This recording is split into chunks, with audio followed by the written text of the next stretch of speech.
জন্মবার্ষিকী উপলক্ষে মাদারগঞ্জ উপজেলা বিএনপি এবং পৌর বিএনপি কর্তৃক আয়োজিত আজকের দোয়া মাহফিলের সম্মানিত সভাপতি আমাদের মাদারগঞ্জ পৌর বিএনপির সম্মানিত সভাপতি আলহাজ আব্দুল গফুর, প্রধান অতিথি হিসেবে উপস্থিত আছেন মাদারগঞ্জ উপজেলা বিএনপির নবনির্বাচিত সভাপতি শ্রদ্ধেয় বড় ভাই জনাব অ্যাডভোকেট মঞ্জুর কাদের বাবুল খান।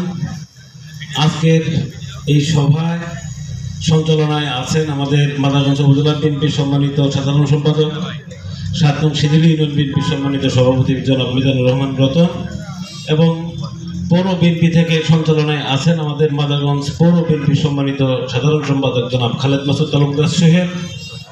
উপস্থিত আমাদের মাদারগঞ্জ উপজেলা বিএনপির সাবেক সাধারণ সম্পাদক জামালপুর জেলা বিএনপির সহধর্ম বিষয়ক সম্পাদক শ্রদ্ধেয় বড় ভাই জনাব আলহাজ মাসুদ খান। উপস্থিত মাদারগঞ্জ উপজেলা বিএনপির সাবেক ছাত্র নেতা জনাব জিয়াউর রহমান জিয়া। উপস্থিত মাদারগঞ্জ উপজেলা বিএনপি এবং পৌর বিএনপির সকল পর্যায়ের অঙ্গ সংগঠনের নেতৃবৃন্দ, প্রত্যেক ইউনিয়ন বিএনপির সম্মানিত সভাপতি সাধারণ সম্পাদক এবং সকল পর্যায়ের নেতৃবৃন্দ। উপস্থিত আছেন আমাদের মাদারগঞ্জ উপজেলা মহিলা দলের সম্মানিত নেত্রী যারা সামনে বসা আছেন। সবাইকে আজকের এই দোয়া মাহফিলে আসার জন্য আমি আমার তরফ থেকে আন্তরিকভাবে শুভেচ্ছা জানাই, অভিনন্দন জানাই। আজকে আমাদের ইউসুফ হাসান অভি উনি ওনার বক্তব্যের সময় মৃত্যুর কথা বলছেন দেশনেত্রী বেগম খালেদা জিয়া। আমি তার কথায় বলতে চাই যে দেশনেত্রী বেগম খালেদা জিয়া এই ফ্যাসিস্ট হাসিনার আমলে যে পরিমাণ অত্যাচার, নির্যাতন, জেল জুলুম যে পরিমাণ সহ্য করেছেন, মৃত্যুর চাইতেও বড় কষ্ট উনি ভোগ করেছেন। আমাদের জিয়াউর রহমান জিয়ার কথা বক্তব্য সংক্ষিপ্ত জিয়া বলেছেন, আমাদের মাদারগঞ্জের পুলিশ প্রশাসন নিয়ে উনি প্রশ্ন তুলেছেন, আমিও তার সাথে একমত। মাদারগঞ্জের এই পুলিশ প্রশাসন তাদেরকে ধরেছেন, তাদের চাইতে বড় বড় রাঘব বলে মাদারগঞ্জে অবস্থান করে তাদেরকে ধরা হয় না। আজকের এই দোয়া মাহফিল থেকে তাদেরকে বলতে চাই, দয়া করে মাদারগঞ্জের এই সমস্ত ফ্যাসিস্টের সদস্য এই মাদারগঞ্জে আনাতে কানাতে ঘুরে বেড়ায়, তাদেরকে অতি শীঘ্রই গ্রেফতার করে আইনের আওতায় আনতে হবে। আমরা যারা এ পর্যন্ত কোনো কথা বলি নাই, আগামী দিনে যদি এরকম ফ্যাসিস্টের যারা সদস্য, যারা এই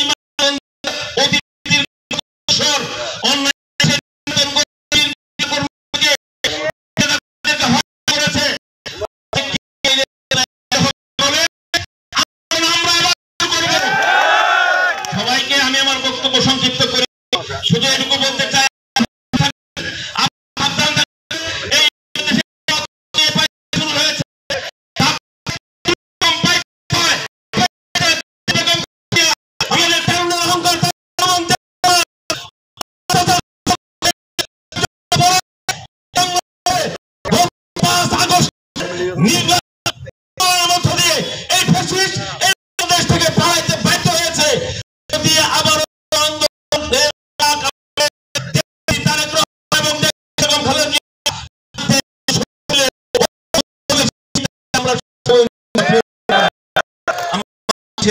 আমরা সকলে খালেদা জিয়ার জন্য দোয়া করব। উনি এই বাংলাদেশের গণতন্ত্র, উনি এই বাংলাদেশের সংসদীয় গণতন্ত্রের প্রবক্তা, উনি বাংলাদেশের প্রথম মহিলা প্রধানমন্ত্রী, উনি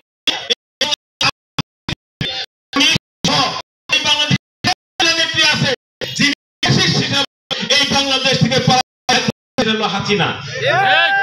হাসিনা 4 তারিখেও বলে যে শেখের বেটি পালায় না, অথচ 5 তারিখে এই বাংলাদেশ ছেড়ে ওনাকে উনি বাধ্য হয়েছেন, পালাইতে বাধ্য হয়েছেন এই বাংলাদেশকে যেতে। আমরা সকলে দেশনেত্রী বেগম খালেদার জন্য দোয়া করব, তার জন্য আল্লাহ পাক নেক হায়াত দান করেন এবং আগামী জাতীয় সংসদ নির্বাচন যখনই হোক উনি যেন নির্বাচন করে এই বাংলাদেশে একটা মাত্র নেত্রী দেশনেত্রী বেগম খালেদা জিয়া প্রত্যেকবার 5টা আসনে নির্বাচন করেছেন, 5 আসনে উনি নির্বাচিত হয়েছেন। সেই নেত্রীর রাজনীতি আমরা করি। প্রিয় বন্ধুরা আমার, আমি সবাইকে আগামী দিনে ঐক্যবদ্ধ থাকার আহ্বান জানিয়ে এবং আগামী দিনে এই বাংলাদেশ জাতীয়তাবাদী দলের সকলেই যাতে বাংলাদেশ জাতীয়তাবাদী দলের যে হয়েছে, যে কমিটি গঠন হয়েছে, সেই কমিটির সাথে ঐক্যবদ্ধ থেকে আন্দোলন সংগ্রাম নির্বাচন সকল কর্মসূচি ঐক্যবদ্ধভাবে পালন করার আহ্বান জানিয়ে আমার কথায় কোনো ভুল হয়ে থাকলে ক্ষমা চেয়ে আমার কথা শেষ করছি। দেশটি বেগম খালেদা জিন্দাবাদ, তারুণ্যের অহংকার তারেক রহমান জিন্দাবাদ, শহীদ রাষ্ট্রপতি জিয়াউর রহমান অমর হোক, মেরান্দবাজার প্রিয় নেতা মুস্তাফিজুর রহমান বাবুল সাহেব জিন্দাবাদ। সবাইকে ধন্যবাদ। আসসালামু আলাইকুম।